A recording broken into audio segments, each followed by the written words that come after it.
এবং জনগণের অধিকারের জন্য, কল্যাণের জন্য তার সমগ্র জীবনকে উৎসর্গ করেছিলেন সেই নেত্রী দেশনেত্রী বেগম খালেদা জিয়া আমাদের মাঝে নেই।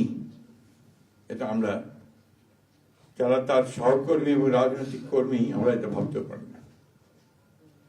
বাংলাদেশের রাজনীতিতে একটা বিশাল শূন্যতা সৃষ্টি হলো। তাই নয়, পৃথিবীর গণতান্ত্রিক আন্দোলনে একটা বিশাল শূন্যতা সৃষ্টি হলো।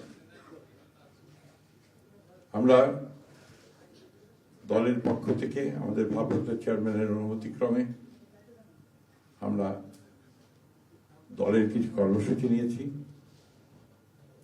সেই কর্মসূচিগুলো আমাদের দলের সিনিয়র যুব মহাসচিব জনাব রুহুল কবির রিজভী সাহেব আপনাদের সামনে তুলে ধরবেন।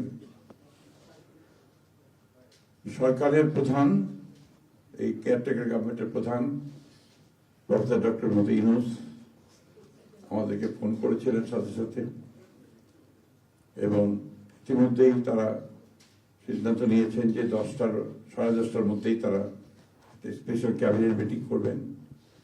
সেই ক্যাবিনেট মিটিংয়ে তারা দেশনেত্রী বেগম খালেদা জিয়ার যে শেষ কাজগুলো, তা জানাজা, তার দাফন, তাকে রাষ্ট্রীয় মর্যাদায়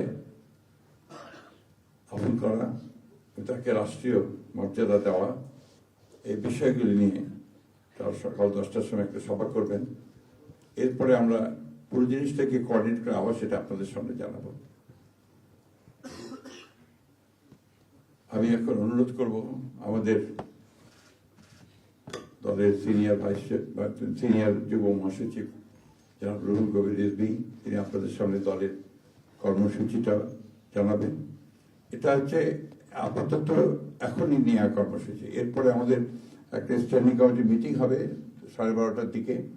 সেই মিটিংয়ে আমরা আরো বিস্তারিত কর্মসূচি গ্রহণ করব, আর সরকার যে সমস্ত কর্মসূচিগুলো তার সঙ্গে কোঅর্ডিনেট আমরা করব।